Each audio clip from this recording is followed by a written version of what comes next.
அப்போஸ்தலனாகிய பவுல் கொலசேயருக்கு எழுதின நிருபம் 1ஆம் அதிகாரம். தேவனுடைய சித்தத்தினாலே இயேசு கிறிஸ்துவின் அப்போஸ்தலனாகிய பவுலும் சகோதரனாகிய தீமோத்தேயும் கொலோசே பட்டணத்தில் கிறிஸ்துவுக்குள் பரிசுத்தவான்களும் விசுவாசிகளுமாயிருக்கிற சகோதரர்களுக்கு எழுதுகிறதாவது: நம்முடைய பிதாவாகிய தேவனாலும் கர்த்தராகிய இயேசு கிறிஸ்துவினாலும் உங்களுக்கு கிருபையும் சமாதானமும் உண்டாவதாக. கிறிஸ்து இயேசுவின் மேலுள்ள உங்கள் விசுவாசத்தையும் பரிசுத்தவான்கள் எல்லார் மேலும் உள்ள உங்கள் அன்பையும் குறித்து நாங்கள் கேள்விப்பட்டு பரலோகத்தில் உங்களுக்காக வைத்திருக்கிற நம்பிக்கையை நிமித்தம் நம்முடைய கர்த்தராகிய இயேசு கிறிஸ்துவின் பிதாவாகிய தேவனுக்கு ஸ்தோத்திரம் செலுத்தி எப்பொழுதும் உங்களுக்காக வேண்டுதல் செய்கிறோம். அந்த நம்பிக்கையை குறித்து நீங்கள் முன்னமே சத்திய வசனமாகிய சுவிசேஷத்தினாலே கேள்விப்பட்டீர்கள்.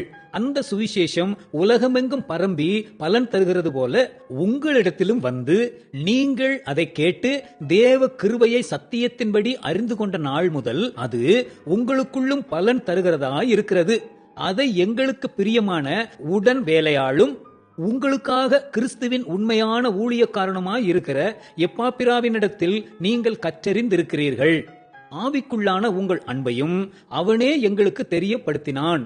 இதனிமித்தம் நாங்கள் அதை கேட்ட நாள் முதல் உங்களுக்காக இடைவிடாமல் ஜெபம் பண்ணுகிறோம்.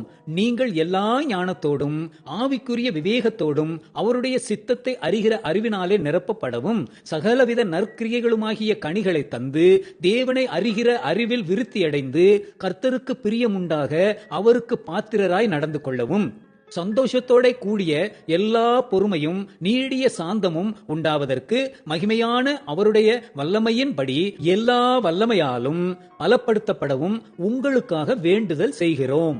ஒளியிலுள்ள பரிசுத்தவான்களுடைய சுதந்திரத்தில் பங்கடைவதற்கு நம்மை தகுதியுள்ளவர்களாக்கினவரும் இருளின் அதிகாரத்தினின்று நம்மை விடுதலையாக்கி தமது அன்பின் குமாரனுடைய ராஜ்யத்திற்கு உட்படுத்தினவருமாயிருக்கிற பிதாவை ஸ்தோத்தரிக்கிறோம். அவருக்குள் அவருடைய இரத்தத்தினாலே பாவ மன்னிப்பாகிய மீட்பு நமக்கு உண்டாயிருக்கிறது. அவர்